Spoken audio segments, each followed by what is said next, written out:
नमस्कार दोस्तों। ये भारत चाइना की गिरफ्त में किस प्रकार पुनः आ रहा है, उसी पर मैं अपना विचार व्यक्त कर रहा हूँ। यह जो चाइना की गिरफ्त में भारत का आने का जो प्रमुख कारण है वह है बांग्लादेश में चीन द्वारा मोंगला बंदरगाह को अपने नियंत्रण में लेना, उसके बाद तीस्ता नदी का जल प्रबंधन और बांग्लादेश द्वारा J-10 वायुसेना के लिए जो उसका हथियार है या उससे संबंधित जो भी इंस्ट्रूमेंट है बांग्लादेश खरीद रहा है। इससे भारत को पुनः चाइना के गिरफ्त में आना निश्चित हो गया। वहाँ के प्रधानमंत्री तारिक रहमान चीन से प्रत्यक्ष रूप से समझौता कर रहे हैं। भारत के प्रधानमंत्री से कोई भी इससे संबंधित समझौता नहीं कर रहे हैं, जो बहुत ही दुख की बात है, जबकि बांग्लादेश का उद्भव भारत के प्रयास से ही हुआ और उस समय के तत्कालीन प्रधानमंत्री स्वर्गीय श्रीमती इंदिरा गांधी ने 1971 में अपनी सेनाओं की पराक्रम के माध्यम से, अपनी सेना के साहसिक ताकत के माध्यम से बांग्लादेश को पाकिस्तान से अलग कराया था। लेकिन वही बांग्लादेश आज भारत को आंखें दिखा रहा है और कहीं न कहीं चाइना के गोद में जाकर बैठ चुका है। तीस्ता नदी भारत से होकर गुजरती है, लेकिन उसका जल प्रबंधन चीन के द्वारा किया जाना बहुत ही दुख की बात है।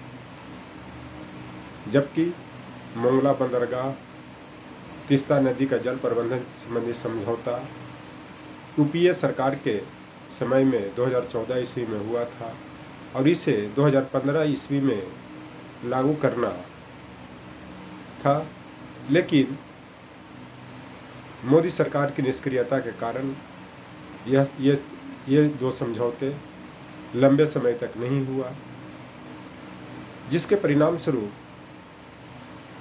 यह समझौता चाइना के हाथों में चला गया।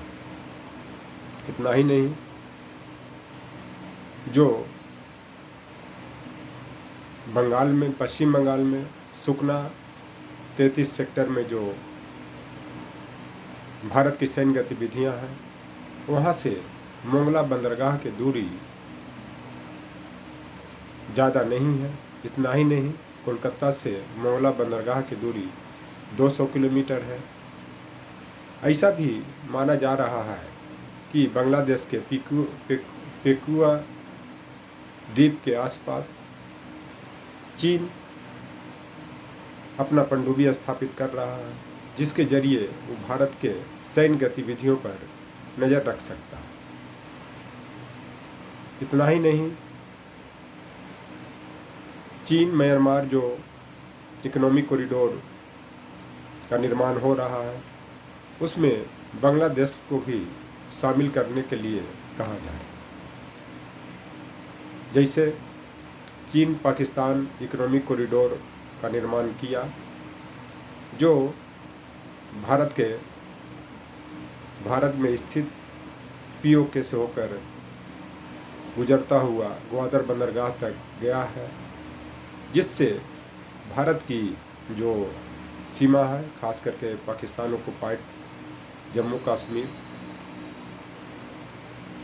वह प्रभावित हुआ है और ग्वादर बंदरगाह ने कहीं न कहीं भारत के सामरिक शक्ति को कमज़ोर किया। इतना ही नहीं, श्रीलंका के हम्बनटोटन बंदरगाह पर भी चीन का कब्जा है। बांग्लादेश के चटगांव बंदरगाह पर भी चीन का कब्जा है। इतना ही नहीं, मोंगला बंदरगाह के पास स्थित चट्टग्राम में बांग्लादेश 100 से 200 एकड़ ज़मीन चीन सरकार को उपलब्ध करा रही है, ताकि वहाँ पे चीन सरकार स्पेशल इकोनॉमिक जोन का निर्माण करे और बांग्लादेश के आर्थिक क्षेत्र पर उसका कब्जा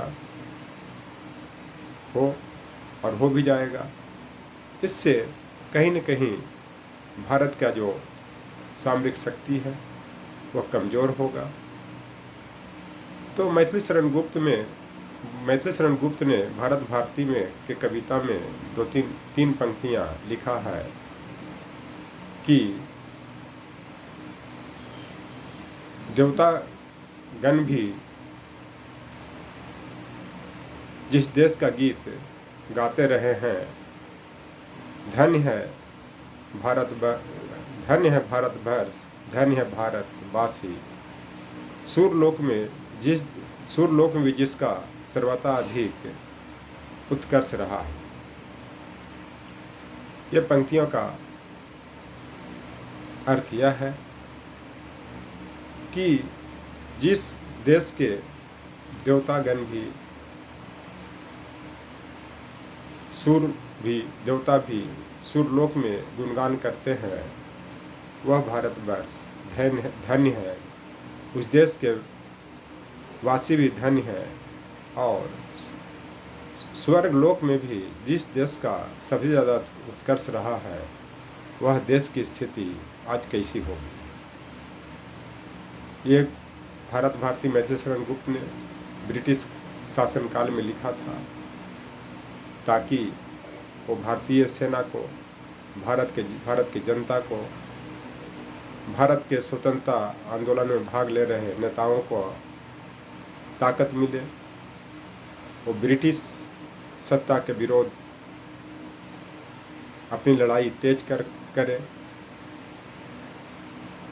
उसी तरह से यह पंक्तियाँ आज भी भारतीय सेनाओं को, भारत के लोगों को, भारत की सरकार को ताकत प्रदान करने के काम करेगी। क्योंकि ब्रिटिश काल में भारत की अपनी कोई सरकार नहीं थी, लेकिन वर्तमान समय में भारत की अपनी सरकार है और वह भारतीय जनता पार्टी की नरेंद्र मोदी जी के नेतृत्व में सरकार है।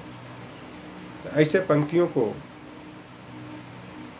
उनको पढ़ना चाहिए, भारत की जनता को पढ़ना चाहिए, भारत की सेनाओं को पढ़नी चाहिए, और जो बांग्लादेश चुनौती चीन के द्वारा भारत को दे रही है, उसकी मुकाबला करने की जरूरत है। इतना ही नहीं,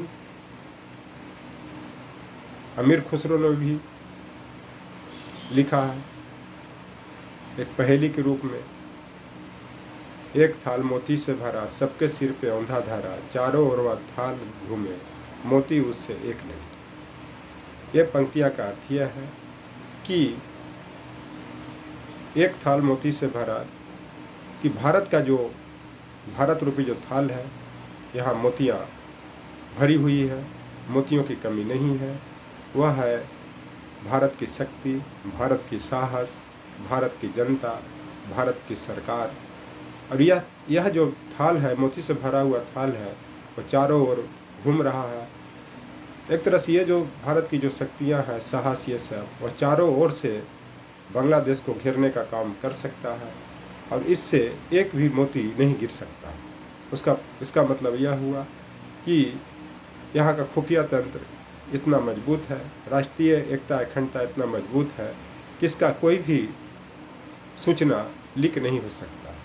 यह पहेली अमीर खुसरो ने अपने समय के हिसाब से लिखा, लेकिन इस पहेली को समय के परिवर्तन के अनुसार अलग अलग रूपों में प्रस्तुत किया जा सकता है। इसलिए आज भारत की सेना, भारत की खुफिया तंत्र, भारत की जनता, भारत सरकार चीन को चुनौती देने में समर्थ है, और इसके लिए बहुत ज़रूरी है कि वह बांग्लादेश और भारत के बीच 2014 में जो समझौता हुआ था, खास करके मोगला बंदरगाह को लेकर के और तीस्ता जल प्रबंधन को लेकर के, और जो उनका जो चटगांव बंदरगाह से जो समझौता हुआ था, उसको पुनः अमल में लाने की ज़रूरत है, और पुनः भारत को बांग्लादेश को अपने गिरफ्त में रखने की ज़रूरत है, न कि भारत बांग्लादेश के माध्यम से चीन के गिरफ्त में चला जाए। थैंक्स।